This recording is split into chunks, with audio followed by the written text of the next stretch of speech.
And that's by which 3 parks, I want to read this because I don't want to trip over myself.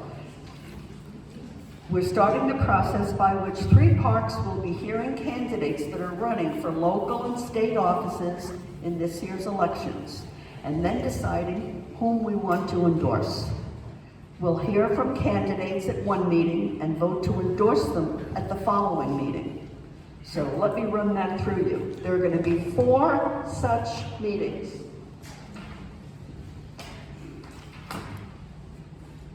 So tonight, whoops, are you on? Look what happened. What's up? It's on. Okay. Tonight is January 10th. So we are going to hear from candidates for the New York State Assembly campaigning to succeed Danny O'Donnell.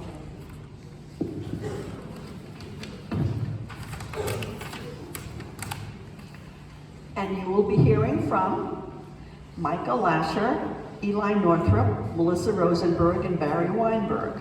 Their bios, you're going to be hearing more about them, but their bios are on our website, 3parksdems.org, and in the January newsletter.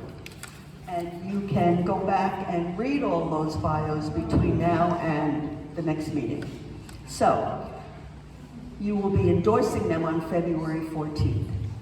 On February 14th, you will be hearing from candidates for the New York State Districts 30 and 47, the State Committee, District Leader, the female District Leader, and the 3 Parks Membership Director.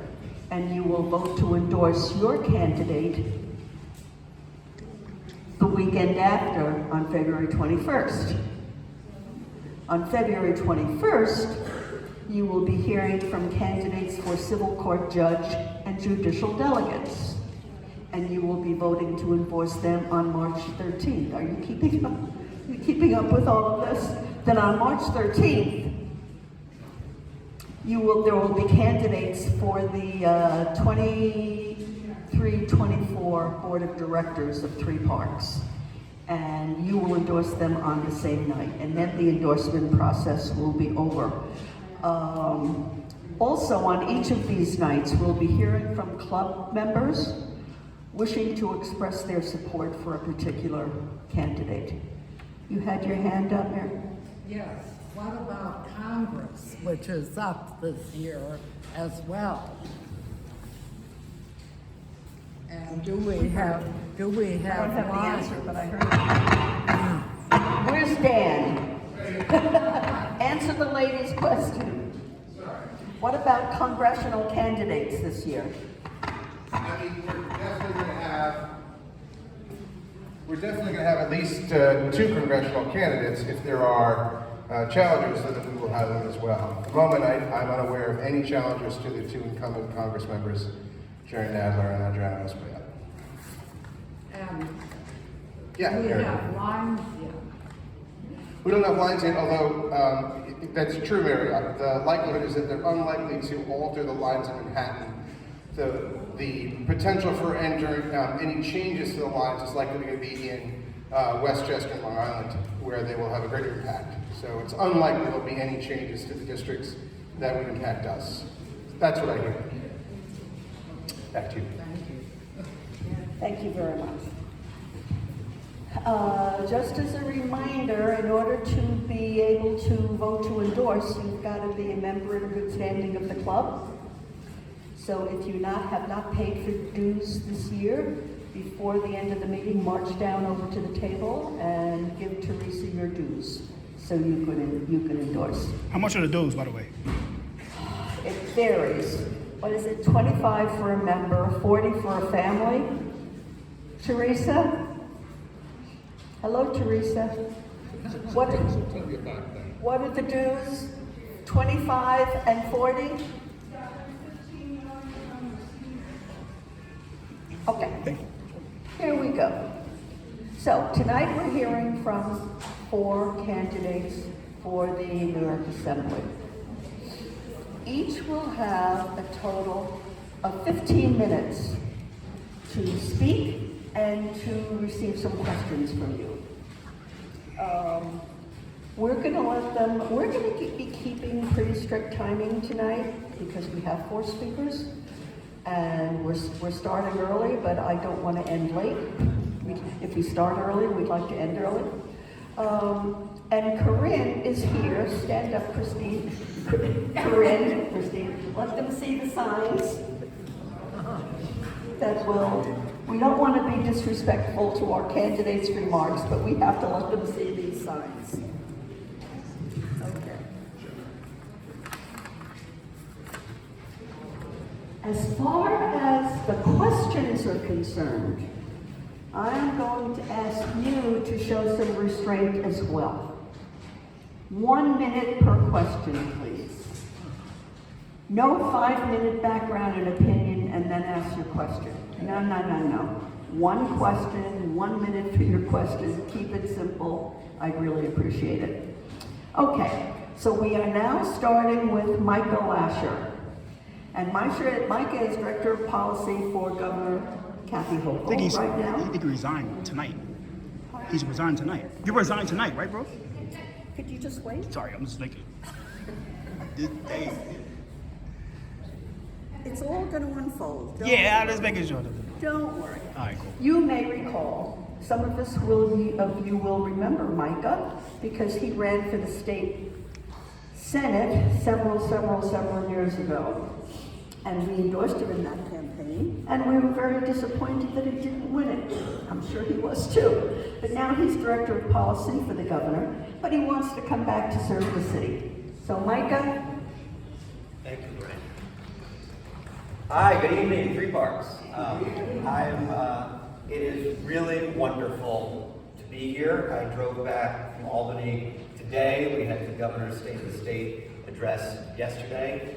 I'm operating on about 5 hours of sleep in the last 7 days. But I really wanted to be here with you when the news of Senator O'Donnell's decision not to run for re-election came out. I very much thought I wanted to run for the seat, but needed to complete my work in government leading up to this day. And then when I found out that the forum was going to be here the next night, I said there was nothing that was going to stop me from being here. So as a result, today was my last day in the governor's office because I wanted to be here with you tonight. And though I'm not ready to make a formal announcement, I'm here because I'm planning to run for Senator O'Donnell's seat. And there would be nothing that would give me greater honor than to have the support of this amazing group of organizers and activists. I know many of you from our work together in 2016 when I was, I was winning 3 parks and campaigning with you was just unbelievable wind at my back. I got to know many of you even better 2 years later when we worked together to help Robert Jackson defeat the IDC candidate that I had lost to, because that was so important to create the change we needed in Albany. I also see a lot of new faces, folks that I hope will become new friends. And for you, I'd like to just tell you a little bit about myself. I grew up in this neighborhood. My mom's still at 103rd Street. I'm raising 3 kids. We're on 92nd Street. We play in the same playgrounds that I grew up in. I love this neighborhood. I consider myself a West Side patriot, and I feel like it has given me so much and has informed a sort of sense of an obligation to give back. And as a result, I spent the better part of my career in government. I got my start working as a community representative for Jerry Nadler, doing the critical, not high-profile work of helping people get what they need from government. Whether that's a postal delivery box in a place where there isn't one, or security cameras in a night development, the little things that we need our elected officials to help people with. And I learned that from a leader who was great at that, just as he was great at fighting on national issues of importance. I went on to other roles of greater significance in city and state government. I was Director of State Legislative Affairs for the City of New York, fighting for the city's needs in Albany, coordinating an agenda across 50 city agencies, fighting for the city's fair share. I was then Chief of Staff in the State Attorney General's office during a period of time that I think was really a progressive heyday for that office. We took on fossil fuel companies over false disclosures about their stranded assets. We set up the first special prosecutor to investigate police killings. And for the last 2.5 years, I'm skipping parts, but there's a lot more in the letter. The last 2.5 years, I've been policy director for Governor Hochul, and thinking about all of the various complex challenges facing our state. Very proud to have been involved in indexing the minimum wage, and expanding child care eligibility, and finally turning the corner on the state's disinvestment in mental health. The next assembly member for this district has two big roles that I think they need to play. The first is being an effective representative for this community. That means serving constituents well, dealing with a no problem is too small mentality. That is absolutely critical, because that's the core work of a local elected official. And it also is about being the West Side's voice in Albany, bringing the values that this club holds dear, that our neighborhood holds dear, and bringing that to Albany. The other thing that this assembly member needs to do, because the West Side should be the progressive source of ideas for our state, is to be a leading voice in tackling the thorniest, most difficult, most complex challenges our state is facing, and there are many. And I'll just mention 3. We face an enormous crisis of housing affordability. It is a regional problem, it is a statewide problem, it is a local problem. And it requires an all-of-the-above approach. We need to build, we have what it's doing, by the way, and you all know this, I don't need to tell you this, is it is putting enormous economic pressure on tenants because of a massive shortage of available housing. So there aren't enough homes, people can't find a place to live, that raises prices, the landlords put enormous pressure on tenants, trying to push people out, and that is the crisis that we're facing. And to respond to it requires an all-of-the-above approach. We've got to build a lot more housing. We've got to build a lot more below-market housing. We've got to help people who are homeless or on the precipice of homelessness with financial assistance so they can afford housing. And we've got to protect tenants in the homes they have. We have to do it all. There's this debate over, should we do good cause eviction? Should we do housing access vouchers? Should we do more supply? We have to do it all. That's one. And I've been working on those issues since my time in the AG's office when we went after landlords for deregulating apartments and brought apartments back under rent stabilization. One of the first criminal cases successfully brought against a landlord for tenant harassment, and there's no issue more important to this community and to the state and to the economic future of New York. Second, we are facing a mental health crisis in the state, and we have been for a very long time. It's just the COVID pandemic, I think brought it home for a lot of us. And we need to begin the hard work, and we have begun, and I've been very proud to be part of beginning the hard work of turning the corner of decades of state disinvestment in mental health. We put $1 billion last year, and we've got so much more to do. And if I had the honor of representing this community in the State Assembly, that is work that I would look to continue to do. And lastly, we have a major fight on our hands to protect democracy. We've got to strengthen our democratic systems here in the state, how elections run, how our government works, and we have to protect our state and our values and our rights and our laws from a right-wing regime in Washington, Supreme Court, hopefully not, but maybe a future president who is determined to take them away. And I was involved in the legislative response to the Dobbs decision and how we protect reproductive freedom in the state from a reactionary Supreme Court. And I was involved in the legislative response to the Bruin decision, which turned our gun safety laws upside down, and we crafted strategic, thoughtful legislation to protect New Yorkers when the Supreme Court was saying, was being reckless in their disregard for our safety. So the next assembly member for this district has an enormous amount to do. I believe I bring to the job some experience and some skills that might enable me to do it effectively. And this club, I know this club is not just an amazing partner in a campaign, but this club is an amazing partner in organizing for change in Albany. And I would be honored to have your support in the campaign, but equally as important, if I'm fortunate enough to represent the district, I would want your partnership and your help delivering on a shared agenda in Albany. Thank you very much.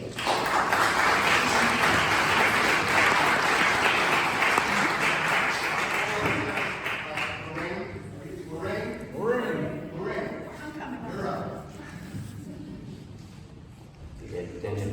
We're ready for Q&A. Sure. Yeah. Danielle. Okay. Thank you, Micah. Always a pleasure to have you here. There are approximately 80,000 rent subsidized apartments lying fallow in New York City. We try to warehouse lying fallow. It would be great if Mayor Adams could force the landlords to make those available. That would put a huge dent in homeless people and the refugees who are pouring into the city. And I'm wondering if in the Assembly you could force the mayor to do something about that, please.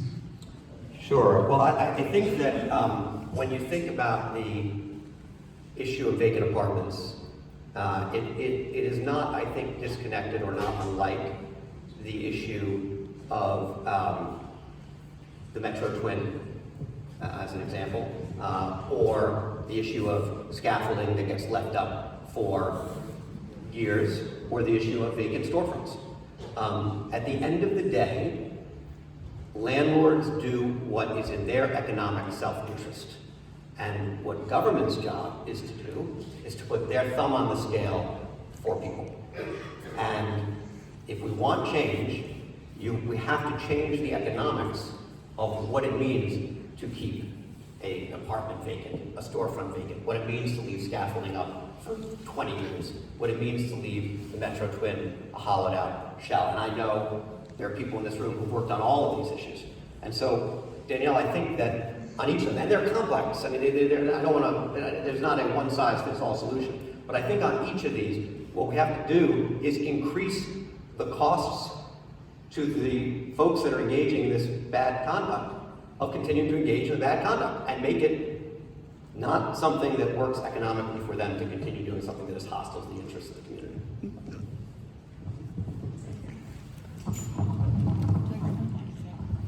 Hi, I'm Gloria Ann Kerstein. I have lived on West 106th Street since 1982. I'm a senior citizen, and I'm also part of an HDFC co-op we converted 30 years ago. We have here in the district 79 HDFC cooperatives representing over 1,300 households. All were incorporated, most of them in the first generation in the 80s and 90s when nobody wanted to live in our buildings because the landlords had left them in such bad straits and we had high crime rates and low-income tenants. What we're facing in 5 years, and this is my question to you, is the damn tax cap, which has kept us financially afloat because we inherited such terrible buildings that we had to fix. That damn tax cap is expiring in 5 years, and we'd like to know what you would do, Mr. Lasher, to support an extension of that tax cap that can keep us financially alive, keep our maintenance low and affordable, which it is. And I'll have to say, remember, HDFC co-ops are the only housing stock in the entire nation where the majority of homeowners are people of color. So to keep them financially clear, we would need to have that damn tax cap. Sure. Well, thank you so much for that question. I have to say, in full disclosure, it's a personal issue for me because my sister is in an HDFC co-op on 116th Lenox, and we talk about these issues a fair amount. You know, I think it's important to recognize that HDFCs are they're almost an idyllic, in concept, they're almost an idyllic version of what we want to do with housing, right? That these are communities of residents who came together in blood, sweat, and tears and made viable, cooperative, affordable housing. You know, in the last few years, there's been an enormous rise in conversation about social housing. HDFCs are social housing, and they've faced enormous challenges. They've faced enormous challenges, and I think that, you know, I guess it's maybe a simple answer, but what government needs to do is help. And, you know, with regard to the damn tax cap, it needs to be reauthorized, and it should be reauthorized without ultimatums, without imposing on HDFCs, you know, the heavy hand that is going to diminish the culture and the work and the quality of housing. And I think government, you know, I don't think government gets great marks for what it has done over the years to make the HDFC project a success. I think HDFCs have succeeded, frankly, in spite of government, and it's not something I think to write home about. But that can be changed. That can change going forward. And I think what our government needs to do is renew the tax cap and provide help and assistance, not demands and ultimatums. Go back to this side, Bruce. Yeah, hi. I have a couple questions related to your biography. I noticed that you mentioned that you worked for the city, but you did not mention that you worked for Mayor Bloomberg and as his chief lobbyist promoted policies that opposed tenant protection, opposed to the millionaire's tax, and supported charter schools. You also seem to have omitted the fact that you worked for Students First New York, which is the chief charter school lobby in the state. Now, I would like to know how you square that with calling yourself a progressive Democrat. Bruce, I appreciated that question when you asked me in 2016, and I appreciate it again this evening. Just to be clear, there's a lot that's not in that biography because I've done a lot. And there were only so many pages I wanted to expend. But let me answer that very directly. I'm incredibly proud of every day I spent working in government. Every day. Jerry Nadler, Mike Bloomberg, my current job, very proud of it. Doesn't mean I've agreed with any of them all the time. Ed Koch used to say, you agree with me 8 out of 10 times, vote for me. Agree with me 10 out of 10 times, see a psychologist. And that's how I felt about all these jobs. I believe in government service. I believe, and I should say, by the way, yes, 11 years ago, I spent 11 months working for a charter school organization and resigned because I wasn't comfortable with it. And I think if you look at what I've done in the 11 years since, as a parent of 3 kids in public school, 1 not presently in public school, but 2 in public school now, as part of the administration that's finally fully funded foundation aid for our public schools, which was the necessary but not sufficient condition to make public education what it should be in this state. I've been part of putting more money into SUNY than the state of New York has done in decades. Just last week, I worked together with the State Teachers Union on legislation to change the way we teach reading in our schools, because the old way isn't working and we're leaving tons of kids, particularly black and brown kids, behind. So I haven't agreed with what every person I've worked for has believed. You and I wouldn't agree on 10 out of 10 things, but I'm incredibly proud of the work I've done in government. I believe government is the best tool that we've got to right social injustice, to make our society fairer and more equitable. That's why I work in government. That's why I want to continue working in government. That to me is what progressive is. I think that's what this club stands for, and that's why I'd be honored to have your support. Folks, we're staying true to our timing. That is 15 minutes on the dot. I thank you, Micah. I thank you for your questions.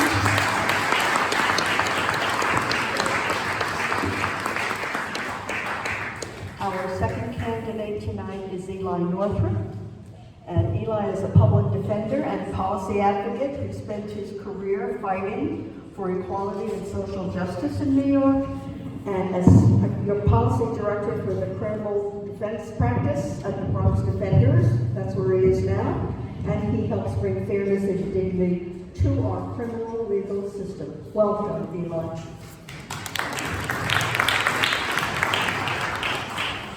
Thank you, everybody, and it's nice to meet most of you. I don't think I know many people in this room, but I really appreciate the opportunity to introduce myself and to talk a little bit about who I am and my vision for the 69th District. I'm particularly excited to talk to this group. I was looking on Three Parks' website, and it said on the website that the club endorses candidates who demonstrate ability and progressive convictions. And I believe that I am such a candidate. I'm new to politics, but representing people is what I've done for my entire career as a public defender. As Lorraine mentioned, I'm the policy director for the criminal defense practice at the Bronx Defenders, which means I lead a team of advocates. We go up to Albany, we go to city council, and we fight to make the criminal legal system a more just and compassionate place. And for the last 10 years, I have stood next to and fought alongside people facing criminal charges in our city's courts. So I've seen the way that the system treats people who don't have any political power. And I've seen how outcomes in cases are dictated largely by somebody's race or the amount of money that they have in their pocket. And that didn't sit well with me. So about 5 years ago, I started to go up to Albany to advocate for more systemic change. And along with many grassroots organizers and advocates, I've been part of a number of successful campaigns in that respect. I was on the steering committee for the campaign to change our bail laws and reform our bail and discovery laws in New York. I have worked to reduce the population of Rikers Island, which I believe is the largest public health hazard in our city and needs to close. Everybody who spends time in that place comes back to us less stable than they were before. It makes our city a more dangerous place. I worked on the campaign for Clean Slate, which is a law that was passed this past year that expunges past criminal convictions so that people can move on from their criminal history and get jobs and family, and jobs and education and contribute to their community. I was instrumental in the campaign to legalize adult use marijuana in New York State with an eye toward repairing past harm done by decades of racially disparate enforcement. So in some sense, I've had a good amount of success as an advocate, but largely what I've seen up in Albany has been frustrating and disappointing, because the same dynamics that I see in the city's criminal court system exist up there. Those with power and money have access and they have influence. And there are many leaders that care more about politics than they do about people. I've seen that. And I have to tell you, it's very frustrating. But for me, it's been motivating. Because I've also seen that when people come together, work across difference in broad coalition, progressive change can happen. And it does happen. I want to tell you a little bit about myself. I was not born in New York City. I'm from Maryland, Bethesda, outside of Washington, D.C. But I did grow up in a community that shaped the way that I live my life. It was a tight-knit community. And in my neighborhood, the center of that neighborhood was this church.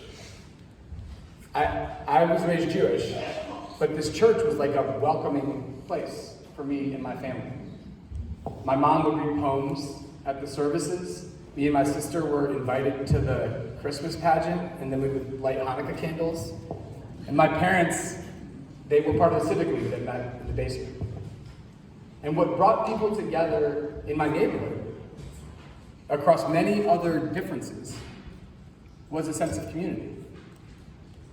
And that sense of community is something that's instilled in me, and something that I've found in Morningside, in the neighborhood that I currently live in, at my gym, Liberated Fitness, on the pickleball courts in Central Park, and on Riverside, at V&T's, at Bob's Your Uncle. I found the same sense of community in this current neighborhood. My father passed away last year. He was a conservationist. He worked for the Nature Conservancy for 40 years. He cared deeply about the environment and being helpful to others and building community. And I'll tell you, one thing that happens when a parent passes is it makes you take stock and realize you only have so much time if you want to make a difference. That's why I'm taking this leap down. And I'm asking you all to take it with me. I may not have the same political experience as many other people in this room or in this race, but I have a different experience, which I believe is valuable. As a public defender, I am used to encountering difficult situations. I'm used to picking up emergency phone calls in the middle of the night. I'm used to talking families through hard choices. My job requires me to operate with a clear head through extremely stressful and pressure-filled situations. But most of all, it requires empathy, it requires patience, and it requires compassion. And I will use those skills to fight for this community up in Albany. I'll use those skills to advocate, to ensure that we have a New York where people feel recognized, people feel supported, people feel safe, where people can afford healthcare and they can afford to live, an education system that is worthy of our children, a public education system worthy of our children. I will fight to protect LGBTQ rights and reproductive rights. And I'll focus on more local issues. Anybody who knows me, who's talked to me for more than like 20 minutes has heard me rant about scaffolding or noise pollution or access to public restrooms. I'll fight to protect our community gathering spaces, our parks, which are the infrastructure that really ties communities together, and to ensure that older New Yorkers have a place that they can live and stay and afford and have access to the services they need. These are things I care about. I've lived in the city for 15 years. That may be very new for some of you. For me, it's a long time, and this is my community, but I love this city. I love the energy. I love the enthusiasm. I love the absurdity. I love the grit. But what I really love is that we can all coexist. And I earnestly believe in our ability to do good together. My time's about to be up. I'm asking for your endorsement, I guess on February 14th. I'm not an expert in everything. You all may stand up and ask me questions. You know, I don't know everything about everything. I am an expert in one thing though, and that's listening. And I know what it means to represent somebody. It means that you keep your word, you show up, and you're reliable. And I will do that for this community. So, thank you.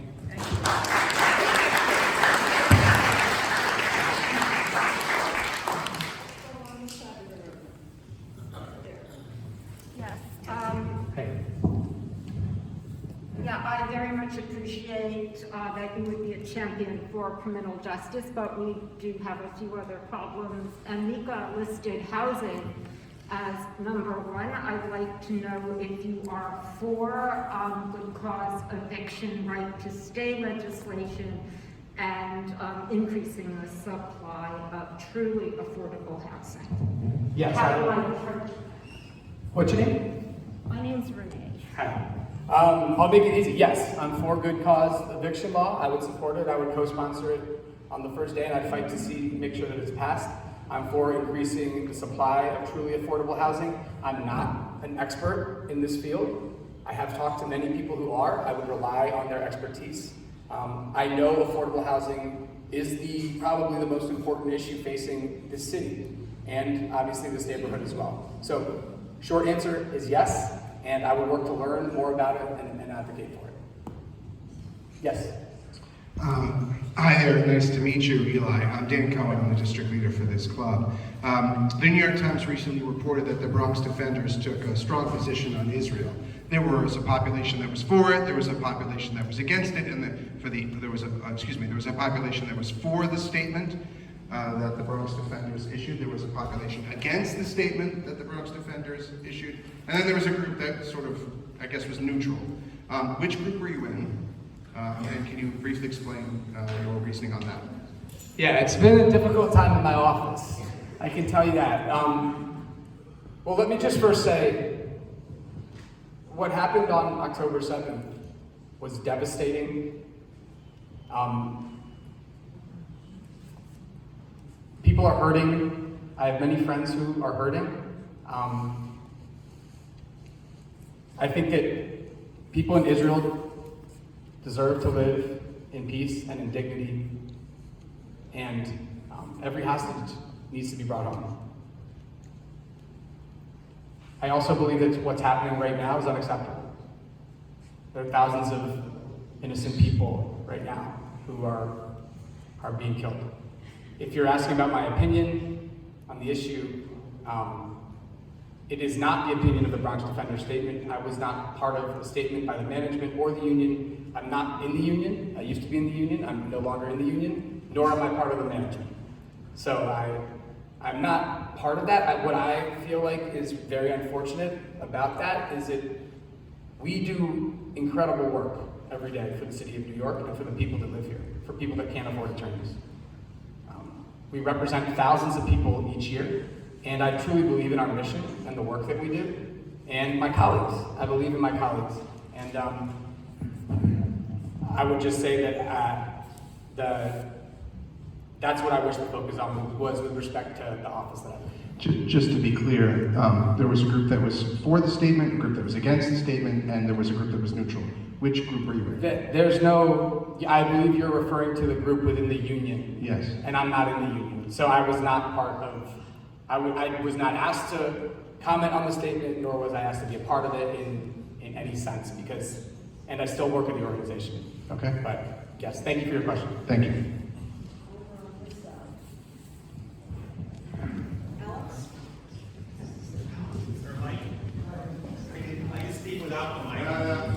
Okay. My question is about education. Our district doesn't really have a specialized high school in this district. I'm talking about schools like Bronx Science, Brooklyn Tech. I'm a graduate of the High School of Art and Design, okay? And that school provided skills to anybody who didn't go to college and could go out there and get a job. We don't have anything in our district. Would you push for some sort of a school like that for the 69th Assembly District? That's interesting. Actually, my campaign manager, Simone, who's here, she went to Bronx Science, and I have a number of friends who went to that school and some of the other specialized high schools. I think it's extremely... There you go. We got an alumni event right here. I think it's very important that people have the ability and access to go to a specialized high school. I think it's important that people have that ability and that access. I would, if there was an opportunity to bring a specialized school to this district, obviously I would want to explore it and talk about it. I don't know that much about plans like that. I'd be excited to learn about them. But I do think it's important that more people have the ability to participate in those special programs, because I know how important they are. I've seen friends go through that process and truly benefit from it and have it change their lives. One more we can fit in. Go to this side.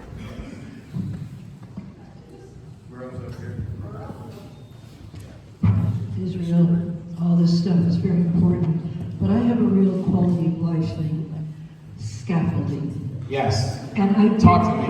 Okay. And I believe that the length of time that scaffolding is up has to do with graft. I'm glad you're shaking your head. It's bizarre. What can you do about it?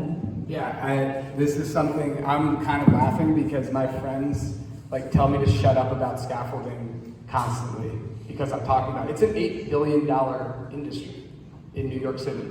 That is wild.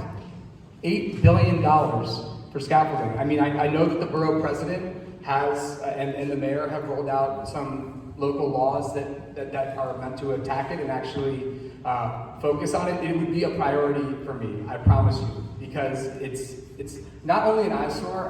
I believe it's totally built on a lobby that protects itself.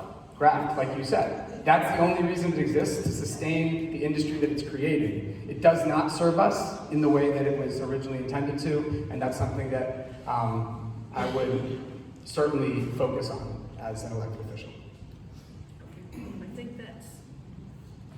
Thank you. Thank you very much. Thank you, Eli.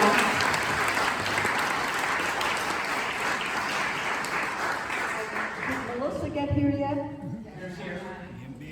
Oh, hi, Melissa. Okay, hold 1 second. We're just taking a break for 2 important announcements. Thanks, Lois. As you all know, the Free Parks has adopted the 3rd Congressional District in Nassau and Queens. It's the district that Santos was just thrown out of, and we're doing whatever we can to help the candidacy of Tom Suozzi out there. Now, there are 2 things going on immediately.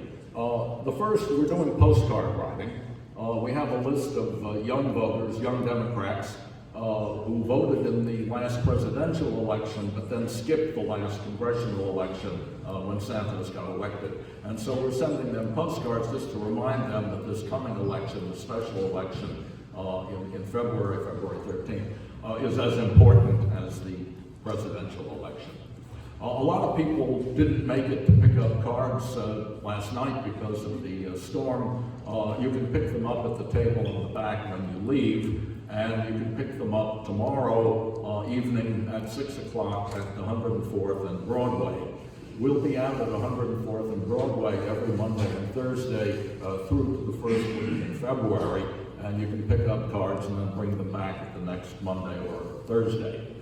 We're also asking for contributions for postage, and I know that postcard writing isn't something that everybody wants to do, but if you don't want to do it, you can adopt a postcard writer. It's like adopting a whale.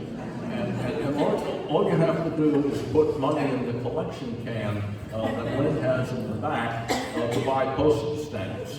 And you buy the postage stamps, and the adopted postcard writer will then write the cards for you.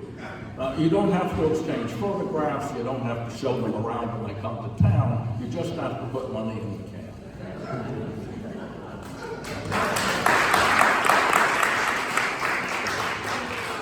That is why we love Steve Max. And, excuse me, I'd like to put in a word also to follow up on what Steve said. We are planning 2 canvassing trips out to the district on Long Island to knock on doors and do everything that we can to turn that district Democratic.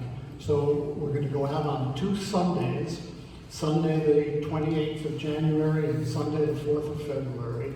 We're probably going to be here on the west side, probably at 96th Street, in the morning at around 9 o'clock, and we'll take the Long Island Railroad out to probably New Hyde Park. And it's an easy walk from New Hyde Park to, from the station to the campaign headquarters, and they'll take it from there. They'll give us everything that we need to, you know, to knock on the doors and give us scripts to say. And I've already done this a couple times, and it's very rewarding. So by all means, please consider joining us. It's a great way to spend a day, and please come and help. There is in the newsletter, there are places where you can click to RSVP to say that you're coming, and I'll be sending out further e-blasts as the dates get closer and with further details. So let's go canvassing. We love you too, Trev. We love you too. Okay, back to our speakers. Melissa Rosenberg. Hi, come on up. Melissa's on Manhattan Community Board 7 for the last 7 years, and Melissa is committed to dealing with issues related to housing, NYCHA, and homelessness. Right? Yes. Thank you. Welcome. Great. Thank you. Thank you. It's good to see some familiar faces in the crowd since I'm not as used to doing this, but thank you so much for having me. Again, my name is Melissa Rosenberg. I'm going to try to keep this briefer, having sat through 7 years of community board meetings. I know a long meeting, so I'd love to get you guys out of here as soon as possible. But to tell you a little bit about myself, my career has really been focused on solving problems and learning new areas of policy. I've spent years working in affordable housing and homelessness, and gun violence prevention, and Jewish culture access, and I really pride myself on entering a new policy realm, becoming an expert, and then applying that knowledge to thoughtful solutions as soon as I can. For my current work, because I think this will come up as a question as soon as we start the Q&A, I do work as a registered lobbyist, but I'll say I view a lobbyist as an advocate, and my values inform my work, and I'm proud that I've spent the last 4 years creating more housing in New York City during a housing crisis. So I look forward to hearing more questions about that nonetheless. I've also spent time in government, which I think everyone should spend some time doing. It's invaluable to see how things work from the inside.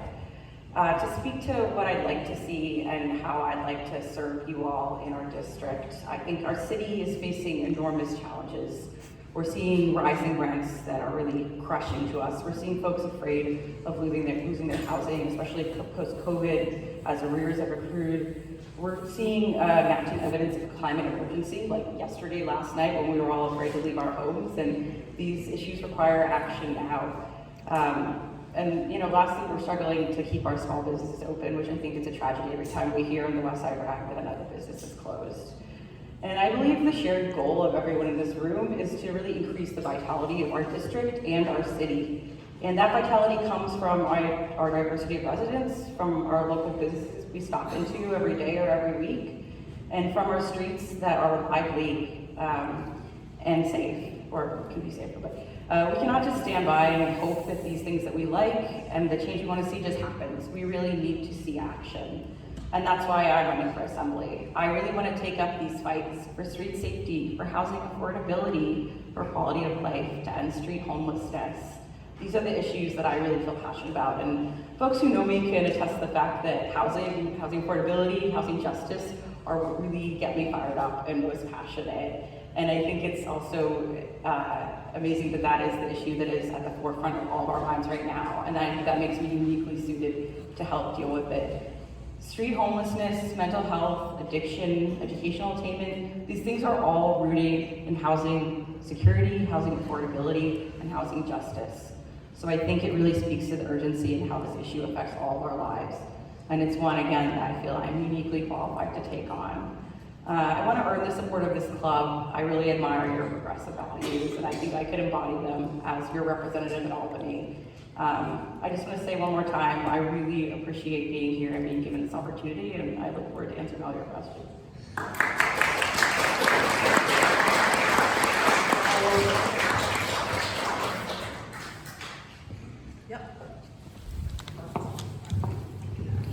Thank you. My name is Sadafe. I've worked on homelessness in the city too. I just want to ask, in your opinion, what causes street homelessness and how do we go about solving street homelessness concretely? Looking at New York City shelter system, and why do we create shelter system? It's a great question. I mean, I think a lot of street homelessness is tied back to the quality of our shelter system and folks being afraid to seek shelter in it because of conditions that result from crowding, violence, and a lot of it results from lack of mental health care and substance use services. So, I mean, just today I was at, I don't know if you guys know this organization, Broadway Community up on 114th, and they have an amazing model that focuses on creating respite beds. So beds in houses of worship that can provide wraparound services and really address people, meet people where they're at on an individualized basis. So I would seek to expand these models that work, safe havens work, having a street outreach that's intense works. We need to encourage the state and city to put more resources into what works and use really an evidence-based approach. And that is investing in the nonprofit. I don't know what. Are we investing in Broadway? What's the solution? I didn't get. Sure, yeah. I think it's the city funding programs that give contracts to nonprofits, but proven models. So Safe Havens are a proven model. And of course, I only would support these contracts going to proven nonprofits that provide good services. And I think they need to be closely monitored by the city and state that they're doing so. Is there a hand up over here? Yeah. Elizabeth? Hi. Oh, Madeline. Hi, I just want to be transparent. Melissa and I were on a community board set together. She was housing chair and I was chair for task force for public housing. She knows the things, the issues we are going through, but my question is, not only Douglas House, citywide, we have been neglected, defunded, and just not thought about. There are programs, people want people to change and talk about the crime-ridden public housing and we should tear it down. I read a lot of blogs. So my question is, how do anybody expect anything to happen when you don't invest in the communities that need it more than others? You have so many in these communities that need you all, but we are not getting that. We haven't for decades. I've lived in Douglas houses. My family has moved to Douglas houses since 1957. I moved out for 4 years and came back. This place went to, can I say that word? So I didn't understand it, and it took me years, and I'm thankful for Melissa, and as well as Barry, the next candidate coming up. He's on community board, and I just want to be transparent with that too. He and I work together on different public housing issues. So I'm not endorsing anybody today, but I want to know what you all want to do as a candidate to invest in public housing. Yeah, I mean, thank you, Marlon, for the question and the kind words. I mean, the most obvious first answer is pushing for more state and federal resources for public housing. There's extreme needs for capital repairs, and I think when folks feel like their homes aren't being respected, it doesn't breed a feeling of feeling like your city or state or country respects you. And then, you know, next I think something like that you are doing, which is amazing, is youth services that really engage folks when they're young, get them passionate about something, and then keep them focused. I think there's a lot more we could do to make sure services are reaching not only just seniors in NYCHA, but younger people, folks who are underemployed. I think there's a lot of ways that we could work current residents into helping their neighbors in NYCHA, and we could invest more in making sure that happens.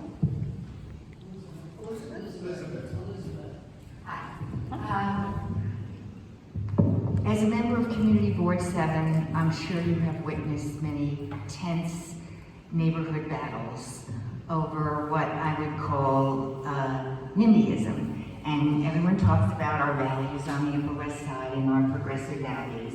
And yet we all know that when it comes to the location of a shelter, or transitional housing, or supportive housing, or affordable housing, the knives come out. And so, what have you learned in your 7 years? What advice can you give us for resolving these fights, really, as a community? People come up with excuses about preserving the quality of life, preserving the historic character of the neighborhood, but I often think they're just proxies for keeping people in need out of the neighborhood.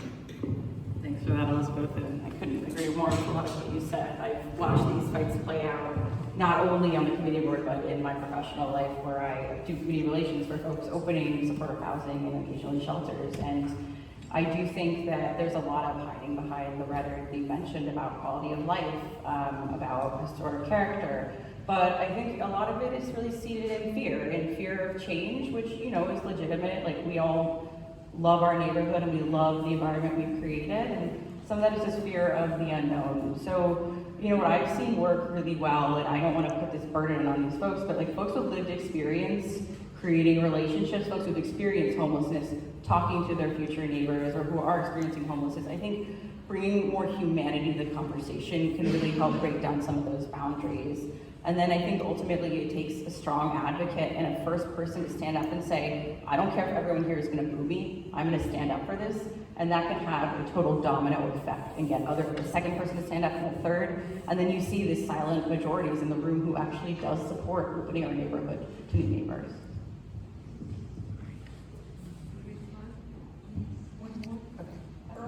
Hi, my name's Earl Kimmick. I was wondering if you would champion the New York Health Act. You may be familiar with the bill that would make health care universal. All New Yorkers would get quality care. It would cost us all a bunch less, regardless of documentation, employment, or anything. I would absolutely support it.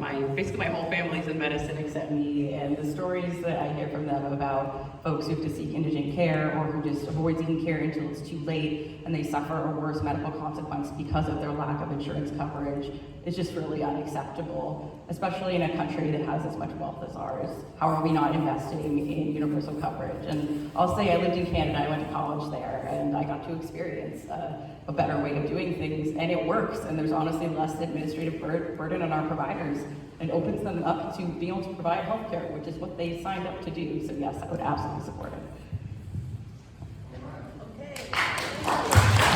Thank you, Melissa. Okay, it's time for Barry Weinberg, who's Vice President of Community Board 7. 9. I had 9. I read 7. Go figure. So, you are, I know, Barry's committed to being, representing Morningside Heights and Manhattan Valley and the Upper West Side in Albany by a strong progressive voice, and he believes that he can do that, right? I do. All right, thank you, Lorraine. It's very good to be here at Three Parks. It's good to see so many familiar faces. For those of you who don't know my background, I moved to the West Side 15 years ago when I was 18 years old. I was not lucky enough to grow up here. I grew up in Indiana, and in a place that was very different, and in a place that had very different values in some ways, and I hated it. And one of the things I learned there was that if you don't like something, you have to work and talk to people and mobilize them to change it. And so within, I think, a month of being here in Morningside Heights, at that time, I was involved in the campaign to flip the state senate in 2008, which we did. We won that battle, and then we quickly lost that war for a while. But I have been active and involved on the West Side for all of the 15 years I've been here. For the past 4 of those years, I have been chair of Manhattan Community Board 9. I've been on that board for 11 years. And in that time, I have spent way more hours than I can count dealing with the very nitty-gritty, on-the-ground, granular, rubber meeting the road of the challenges in this community and what it takes to actually unstick every choke point along the way to get a solution to a problem. I have spent much of that time on the Housing, Zoning, and Land Use Committee. And I think we all know and have all heard about the crushing burden that rising housing costs are placing on everyone, whether it is because they are paying them or whether it is because their landlords have been harassing them because they believe they can make more money by kicking them out, whether it is through HPD's depredations on HDFCs, or whether it is through the city's systematic disinvestment in NYCHA housing along with the state and federal government. Housing is the overwhelming issue of our time, and it is something that I have spent a large amount of my time on. I think that, you know, someone has mentioned an all-of-the-above approach to housing, which sounds good and is factually true, but as a community board member, every time I have heard that, I see that we get the parts of all of the above that benefit large, wealthy developers, and the parts that would actually change things on a wide scale, like in the 30% of this land in the city that is zoned for single-family housing, never seem to actually happen. So one of the things I would like to see Albany do is to pursue a minimum density allowed on residential land. You know, a lot of people have talked about lifting the FAR cap at 12, which would be very, very tall buildings. I want to know why, if you own a piece of property out in Douglaston or Long Island, why you can't build a duplex or a triplex or a mother-in-law unit in the backyard and increase the housing supply in a way that might not make developers money, but that adds housing. I also think that we need to pass good cause eviction now. I think that that is a crucial element of keeping people in their homes. And I think in this district, we need to fight to ferret out and bring back into rent stabilization and rent control those units that have been illegally deregulated over the years in this district. And there's a very easy way to do that. If you search for buildings that had J51 tax credits and have fewer rent stabilized units now than they did when they started J51, you have found illegally deregulated units. And so I think that that's something that on a very local level, our elected officials can and should be doing to restore some affordability to our neighborhood. I also think that affordability writ large is eroding our commitment to values that we see in this neighborhood and across the state. People are unhappy because of the rising cost of living and because it's becoming harder and harder to live here. That's low-income people, that's working people, that's middle-class people, and so I think that the affordable housing rehabilitation tax credit that was passed this year in Albany, but I believe has not been adopted by the City Council, is an important step towards helping address some of those costs for both people who own. I mean, landlords are not my favorite group of people because of what they do, but if you can lower your property taxes by making capital repairs and improvements, and you can also do that if you're a co-op board trying to preserve, you know, middle-class housing in this neighborhood, I think that's a very good thing. I think that also, however, I would like to be this neighborhood's progressive voice in Albany for those who need the most care and compassion and defense. I think that something that hasn't been talked about enough is the widespread closure of psychiatric residential treatment facilities, including one that was here in this neighborhood, the August Acorn Center, which closed, which had a track record of operational problems, but this has resulted in massive wait times and kids and adolescents being parked in emergency rooms with mental health crises because there is nowhere for them to go to be stabilized and to receive the treatment they need. And so I think increasing state funding for residential treatment facilities, for psychiatric beds at hospitals, and for community-based mental health care is crucial towards addressing this need in our community and across the state. And I think that, you know, what's not often said are the people who struggle to live in our neighborhood. Our neighborhood has 9 subway stations that serve it. One of them is ADA accessible, and the other 8 are not. And the MTA has a plan that is moving far too slowly to address that. We have, I think, about 10 officially funded NORCs, naturally occurring retirement communities in this neighborhood, like at Red Oak and at Goddard. And we need to be doing more to make those not just places for socialization and for meals, but to truly include wraparound services to help the elderly who are facing the same problems that we all are, but with fewer resources sometimes. So I want to be not only the progressive legislative voice for this neighborhood in Albany, I want to also be one of the people with a bully pulpit on the ground who can turn to groups like Free Parks, block associations, the HDFC Coalition, public housing residents associations, and others to actually bring some power and agency and organizing back to this community to bring people in the room and to help them be part of that solution. That is how changes like the 2019 rent law improvements get passed, and it's that mobilization and encouragement and organization that makes this neighborhood what it is and has always been in its hotbed of activism and leadership and civic engagement. So I welcome your questions, and I hope to earn your support for Assembly.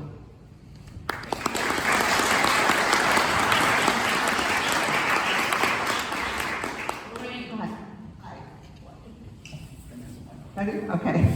Hi, I'm going to try to do this in a minute. 3 parks, one contextual zoning, 96 to 110th Street, more than 15 years ago. This is zoning that has protected our affordable housing from irresponsible development. Community Board 9 has applied for spot upzoning in our neighborhood south of 110th Street between 108th and 110th in order to build 25-story luxury towers with a small amount of affordable housing. 3 Parks is opposed to this plan. Okay, we want affordable housing, 100% in this, okay, would be great, okay, within the confines of our current zoning, which is approximately 15 stories. And we want Community Board 9 to withdraw that part of the plan which is in Board 7 and is in our neighborhood. Would you advocate for this position? I will say that in my position at Community Board 9, both as chair and currently as vice chair, I strenuously argued against the inclusion of any sites in Community Board 7 in the plan which was drafted by the City Council's Land Use Division. That being said, the contextual rezoning that exists south of 110th Street and north of 125th Street does not exist from 110th to 125th, which is what the bulk of the proposed rezoning does. No, I know. Yes, so I would advocate dropping those provisions from CB7 if that is what CB7's position is. What I will say is that the plan in every area where there is an upzoning includes a height cap to discourage luxury super tall developments and to require affordable housing through the city's mandatory inclusionary housing program.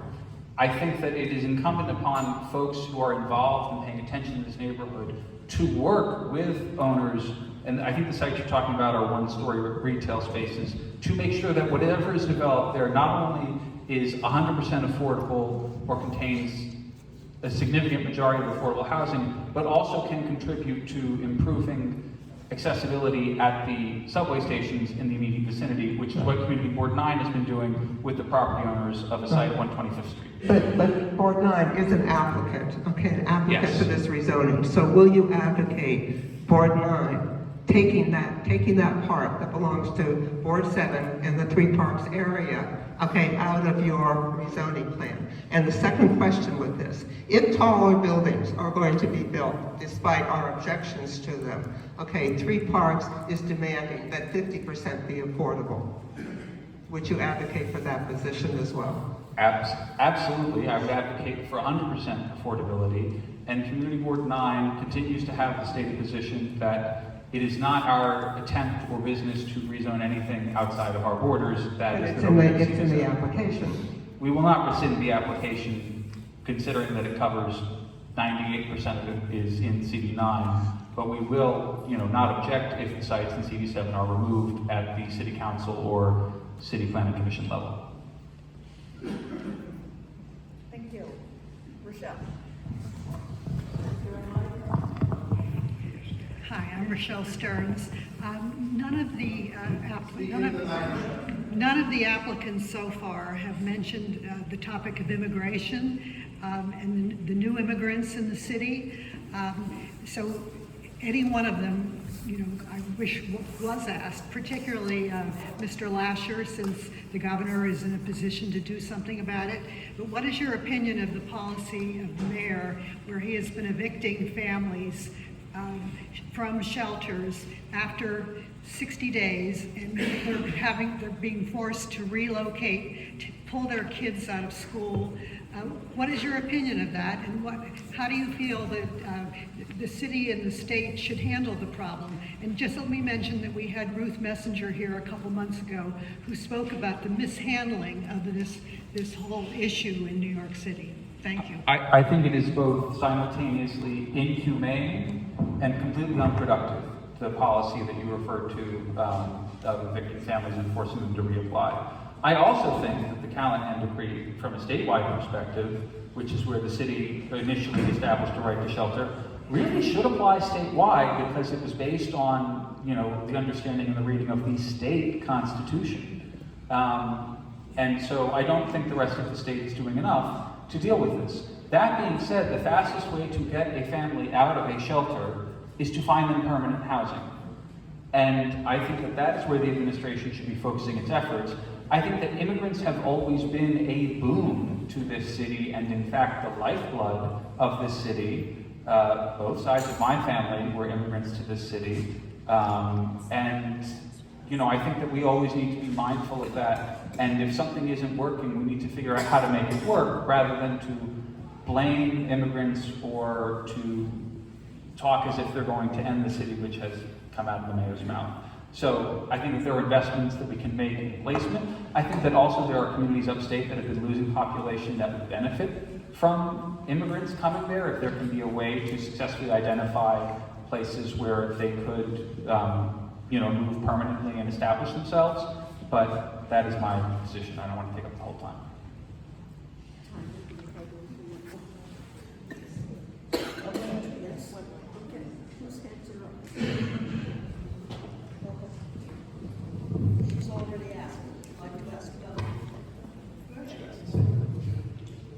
I just want to be fair. Barry and Melissa are very, very close to me, so I just want to be given equal time. I asked about the investing in public housing and the different things that are going on. But however, we're $80 billion in deficit, and no one's lifting the finger to try to find a solution. The residents are blamed for a lot of the destruction, and I'm just going to talk about Douglas houses right now. However, but nobody's doing anything to help us go forward and make it better. There are few residents in Douglas houses who can do better, but we need political support that will do better by all the administrations behind. What kind of money and what kind of things that you will put forward to make it more positive? So I have 4 parts to that answer. I will try to go through them very quickly. The first is you need money to make fixes to the physical issues in NYCHA And so I am part of a group that supports what's called the Invest in Our New York package, which is a package of revenue-raising measures that would address some of the extreme inequality and income and wealth in the state and put it towards the issues that need them most. I would advocate for some of that funding to go to public housing to address these. I think that number two, NYCHA also needs to have much better management of how it spends money to do repairs. NYCHA, you will have a leak and you will get wet plaster that grows mold, and NYCHA will cut out the plaster and replace it 4 times before it fixes the leak.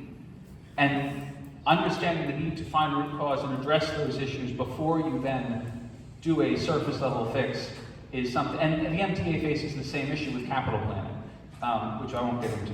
The second, or the third, would be to involve the residents, no matter, and it's not just the Residents Association leadership. Residents in the building, whether or not they're in RA leadership, can play a role in finding that solution and bringing people together. And that goes not just to the state of the buildings, but it goes to services for the young and the elderly. It goes to job placement and training. It goes to addressing other issues that folks have. And Gail Brewer is actually running a very fascinating program with an evaluation component, I think by Fordham, in Amsterdam houses to attempt to bring some of this holistic way of thinking to some of the issues faced by the residents of Amsterdam houses, starting by asking them what they think their issues are and what they need to fix them. And so I would look to that model and its evaluation by Fordham to how I would address it. And then, finally, I think that public housing was, when it opened, some of the highest standard housing in the city. And people had a lot of pride in that. And I think it was a deliberate decision by Republicans in Congress in the 1990s to starve public housing with financing so that it deteriorated and so that people would hate it. And that is exactly what has happened over 30 years. So it is not all NYCHA's fault. And I think that addressing that and bringing back some of that pride, will also address some of the issues facing public housing. Thank you. I'm getting the Thank you.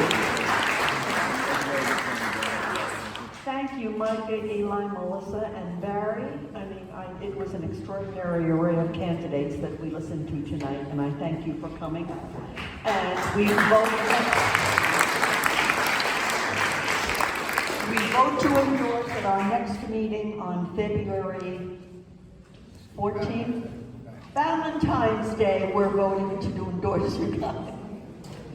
Okay, do we have a district leader report? Very briefly. So, as many of you know, I wear multiple hats, and I'm pleased to announce that, as I had promised at the end of last year, that I'm stepping down